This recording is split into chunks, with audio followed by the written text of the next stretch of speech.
Le mfethu ucabanga phambi kwa-husband wakhe mfethu, uyachetha, uyahleka nje kumnandi lapho umkhwenyana wakho umbhekile nje.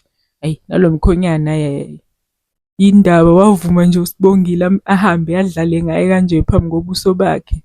Zibundoda avuke emaqandeni yibo. Meke nje umkhwenyana kaSibongile wathi uyazama ukukhuluma naye, uba ne-interaction naye, uba ne-conversation nawe Sibongile uvedane abe bored same time vedane abe bored nje. Umkhwenyana kaSibongile amtshela ukuthi usahamba usaye emsebenzini. Cela uze uSibongile athini kuyena. Uhleze upicture or presenting something.